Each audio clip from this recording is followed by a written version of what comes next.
दोस्तों, चांद जो हमारी पृथ्वी का मात्र प्राकृतिक उपग्रह है, पृथ्वी के नजदीक दिखने वाला चांद हमसे 3,84,000 किलोमीटर दूर है। चांद पर सबसे पहले मनुष्य ने 20 जुलाई 1969 को पहला कदम रखा था और हमने ये साबित कर दिखाया कि अब हम केवल एक दुनिया तक सीमित नहीं। चांद पर सबसे पहले कदम रखने वाले व्यक्ति नील आर्मस्ट्रांग थे। वैज्ञानिकों ने चांद की खोज की और उसके बारे में जानकारी हासिल करने में कोई भी कसर नहीं छोड़ी। मगर दोस्तों, आपके दिमाग में सवाल उठ रहा होगा कि आखिर चंद्रमा की दुनिया कैसी है? क्या चंद्रमा पर इंसान जिंदा रह सकता है? क्या वहां पर आने वाले टाइम में जीवन संभव हो सकता है? आखिर वो कौन सी वजह है जो वैज्ञानिक चांद पर नहीं जा रहे? तो चलिए दोस्तों, आज चांद के बारे में जो भी आपके दिमाग में सवाल उठ रहे हैं, दोस्तों सबसे पहले हम चांद की उत्पत्ति से शुरुआत करते हैं। आखिर पृथ्वी के पास चांद कहां और किस समय आया था? आज से करीब 4.5 अरब साल पहले। उस वक्त पृथ्वी को बने कम ही समय हुआ था। तब हमारी पृथ्वी के साथ एक ऐसी घटना घटी जिसने काफी हद तक पृथ्वी को बदल कर रख दिया। उस समय अंतरिक्ष का एक हमलावर पृथ्वी को तबाह करने की फिराक में था। उसका आकार मंगल ग्रह जितना था और वह 15 किलोमीटर पर सेकंड की रफ्तार से पृथ्वी की ओर बढ़ रहा था। इसी तेज रफ्तार के साथ थे नाम का उल्का पिंड हमारी धरती से टकरा जाता है।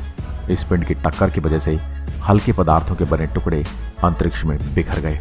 बाद में ग्रेविटी की वजह से इकट्ठे होकर यानी नाइट पिंड का निर्माण किया। वो पिंड कोई और नहीं, हमारा चांद है। तो दोस्तों, कुछ इस तरह हमारा चांद पृथ्वी के पास आया। चांद का व्यास 3474 किलोमीटर है। ये सौरमंडल का 5वां सबसे विशाल प्राकृतिक उपग्रह। धरती की तुलना में चांद का आकार 27% है, यानी कि हमारे पृथ्वी के अंदर तकरीबन 9 चांद आराम से समा सकते हैं। अब आ जाते हैं चंद्रमा की जमीन पर। जब आप चंद्रमा की जमीन पर खड़े होकर देखेंगे तो आपको उसकी जमीन उबड़ खाबड़ नजर आएगी और चांद की जमीन काफी क्रेटर यानी कि गड्ढों से भरी हुई है। दोस्तों, चांद की जमीन को सबसे पहली बार 1969 में टच किया गया था। 13 सितंबर 1969 को सोवियत संघ की मून मिशन लूनाटून ने पहली बार कोई मानव निर्मित यंत्र चांद की जमीन पर उतारा था। उनके बाद अमेरिका का अपोलो एवं 11 ऐसा पहला मून मिशन था जिसमें एस्ट्रोनॉट समेत स्पेस स्टॉप ने चांद की जमीन पर कदम रखा। तारीख थी 20 जुलाई 1970। ये मानव इतिहास की सबसे बड़ी छलांग थी। इसके बाद कई महान मिशनों को अंजाम दिया गया। इस समय 1972 के बाद चांद पर कोई भी इंसान नहीं गया है। जब आप चांद की जमीन पर खड़े होकर ऊपर की ओर देखेंगे तो आपको हमारा खूबसूरत ग्रह पृथ्वी नजर आएगा, जिसमें आपको पृथ्वी साफ साफ अपने अर्ज पर घूमती हुई नजर आएगी। लेकिन आसमान में उसकी स्थिति सदा स्थिर बनी रही, अर्थात पृथ्वी को कई वर्षों तक निहारते रहो, वो अपनी जगह से टस से मस नहीं होगी। चांद का गुरुत्वाकर्षण पृथ्वी के मुकाबले 6 गुना कम है, यानी कि चांद की जमीन पर जाने के बाद हमारा वजन 6 गुना कम हो जाएगा। पृथ्वी पर हमारा वजन 60 किलो है तो चांद की सरफेस पर हमारा वजन केवल 10 किलो रह जाएगा। इसी कारण नील आर्मस्ट्रांग जब चांद पर चल रहे थे तो उछल कूद कर चल रहे थे, क्योंकि दोस्तों पृथ्वी की तरह चल पाना वहां संभव नहीं था। चांद पर नील आर्मस्ट्रांग उनके साथियों की कदमों की छाप आज भी मौजूद है, क्योंकि वहां पर न हवा है और जिसकी वजह से निशान मिटते नहीं। इसके साथ ही चांद की जमीन पर कई सारे बैग्स पड़े हैं जो चांद पर गए अंतरिक्ष यात्रियों ने फेंके थे, जिसमें उनके मलमूत्र और उल्टियां हैं। जब अंतरिक्ष एजेंसियों की यानी चांद की जमीन पर उतरकर वापस पृथ्वी पर आए थे तो अपने साथ चांद की जमीन से कुल मिलाकर 296 चट्टानों के टुकड़े साथ लेकर आए थे, जो वजन में 382 किलो भारी थे, ताकि भविष्य में इन पर सोच करके चांद के बारे में और ज्यादा गहराई से जाना जा सके। अब बात कर लेते हैं चांद पर दिन और रात के बारे में। चांद को पृथ्वी का एक चक्कर लगाने में करीब 27.3 दिन लग जाते हैं और अपने अर्ज पर एक चक्कर लगाने में इतना ही टाइम लगता है। यही वजह है कि चांद पर एक बार में हमें एक ही भाग नजर आता है, दूसरा भाग छिपा रहता है। वहीं चांद पर एक दिन करीब 14 दिन का होता है और रात भी इतनी ही लंबी होती है। लिहाजा चांद की सतह पर मौजूद वस्तुओं पर रात और दिन का बहुत ज्यादा असर होता है।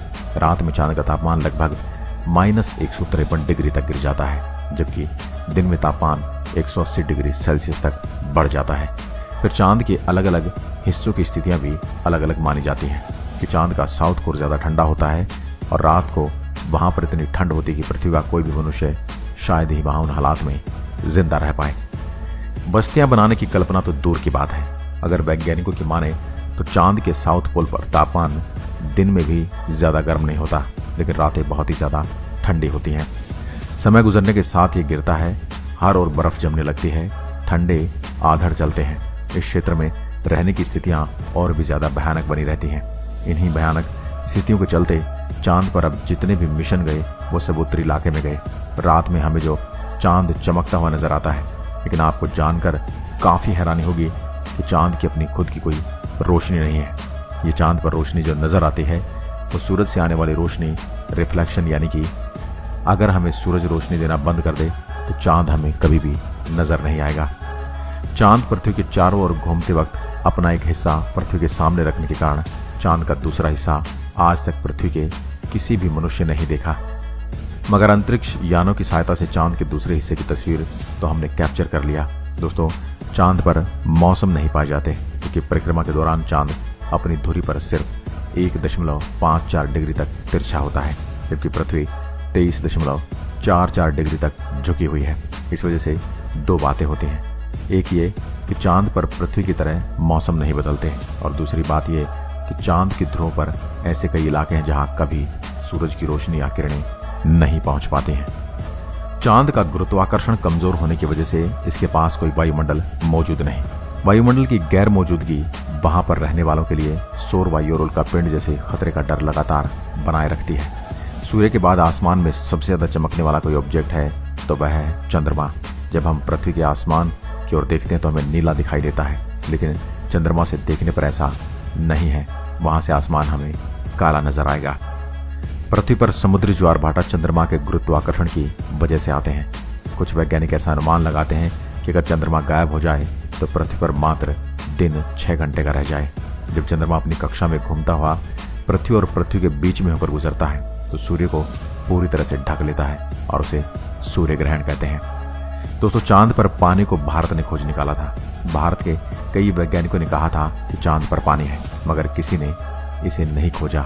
अभी आप जो वीडियो देख रहे हैं, अगर ये अटक अटक कर चल रहा है तो आप चांद पर जा सकते हैं, क्योंकि अमेरिकी अंतरिक्ष एजेंसी नासा ने वर्ल्ड रिकॉर्ड में अपना नाम दर्ज करवाते हुए चांद पर वाईफाई की सुविधा उपलब्ध करा दी है, जो कि 19 MBPS तक इंटरनेट स्पीड देता है। पृथ्वी से गोल दिखने वाला यह चांद असल में गोल नहीं बल्कि अंडाकार है। चांद हमारी धरती से हर साल 1.5 सेंटीमीटर दूर खिसकता जा रहा है। इसका पता तब चला जब चांद पर एक 18 इंच की प्रवर्तक चादर लगाई गई, जिस पर लेजर पार्क आने के बाद वैज्ञानिकों के सामने ये नतीजा आया। इस तरह 5 अरब साल बाद चंद्रमा को पृथ्वी की परिक्रमा करने में 47 दिन लगेंगे। पृथ्वी से देखने पर जो चांद पर काले धब्बे दिखाई देते हैं, असल में वो धब्बे नहीं बल्कि गड्ढे और क्रेटर हैं, जहां पर सूर्य की रोशनी न पहुंच पाने की वजह से वे धब्बे नजर आते हैं। क्या हम इंसान एक बार फिर चांद की धरती पर कदम रख पाएंगे? इस बात का जवाब मुझे हाँ देने में कोई संकोच नहीं, क्योंकि ये तो भविष्य की बात है। 1950 के दशक में कौन जानता था कि हम अगले 20 साल के अंदर ही चांद पर कदम रखेंगे। वैज्ञानिकों की नज़रों से देखा जाए तो चांद बड़ा ही मनमोहक और दिलचस्प है। वैसे तो हमें पक्के तौर पर पता है कि अरबों साल पहले कई कुदरती उथल पुथल हुई। धरती से जो चट्टानों के टुकड़े निकले, चांद उन्हीं से बना है। इस बात पर बिल्कुल संदेह नहीं है कि चांद पर जाना काफ़ी खर्चीला है और मानित लागत लगभग 35 अरब डॉलर है। वैसे ये भी ध्यान देने वाली बात है कि इंसान वहां जाने के बाद वहीं मौजूद संसाधनों का इस्तेमाल करने लगेगा तो लंबे समय में पैसे की बचत भी होगी। हमें इस बात का पता है कि चांद पर बड़ी मात्रा में बर्फीला पानी है और चट्टानों में ऑक्सीजन खेद है, इसलिए चांद के भावी नागरिकों के लिए हवा और पानी की ज़रूरतें पूरी की जा सकती हैं। मगर इस बात को पक्की पुष्टि के साथ भी नहीं कहा जा सकता है। चांद पर जाने की अन्य वजह है। वहाँ हीलियम से बड़ी सस्ती ऊर्जा के दोहन की क्षमता, उसके साथ ही पर्यटन की संभावनाएं तो हैं। सूर्य का चक्कर लगाते हुए मंगल और बृहस्पति ग्रह के बीच अरबों उल्कापिंड घूम रहे हैं। कई ऐसी चट्टानें चक्कर लगा रही हैं जिनका आकार फुटबॉल के बराबर है और उससे कई गुना बड़ी भी हैं। इसमें से अधिकतर चट्टानों में पानी, हाइड्रोजन, ऑक्सीजन और कई तरह के मूल्यवान धातुएं भी हैं। और उल्कापिंड से काम की चीजें कैसे निकाली जाएं, अमेरिकी अंतरिक्ष एजेंसी नासा इस पर अध्ययन कर रहा है। एक विचार यह है कि सांगरी का इस्तेमाल कम लागत पर अंतरिक्ष में किसी भी तरह का ढांचा खड़ा करने में किया जा सकता है। ये काम खर्चीला है, लेकिन लंबे समय में फायदे की उम्मीद की जा सकती है। दोस्तों, बस्तियां बसाने के लिए हम चांद पर ही क्यों जाएं?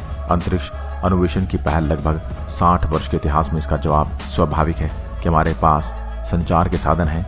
हम मौसम का पूर्वानुमान लगा सकते हैं, जलवायु परिवर्तन को समझ सकते हैं। हम चांद पर पहले ही 6 बार जा चुके हैं। अपोलो 70 मिशन सबसे अधिक 3 दिनों तक चांद पर रहा, जहां 3.8 करोड़ वर्ग किलोमीटर जमीन है, जहां इमारतें बनाई जा सकती हैं। अंबो नाम की चीज को मनुष्य के लिए, खास तौर पर वैज्ञानिकों के लिए कुछ भी नहीं, मगर दोस्तों चांद पर जीवन बसाना इतना भी आसान नहीं। उसमें कई सारी कठिनाइयों का सामना करना पड़ेगा। चंद्रमा का तापमान रात में ज्यादा गिर जाता है और दिन में काफी बढ़ जाता है। इसके साथ ही वायुमंडल का न होना, वायुमंडल न होने की वजह से दबाव का कम होना और साथ ही अंतरिक्ष से आने वाली हानिकारक मिश्रण भी बहुत ही बड़ा खतरा है। और आगे भी कई अंतरिक्ष एजेंसी चांद पर जाने का सोच रही हैं। अब इसके बारे में आप क्या सोचते हैं, हमें कमेंट करके जरूर बताएं। और वीडियो को पूरा देखने के लिए आपका बहुत बहुत धन्यवाद। ऐसी वीडियो देखने के लिए हमारे पेज को फॉलो जरूर करें। वीडियो पसंद आई हो तो लाइक करना ना भूलें। धन्यवाद।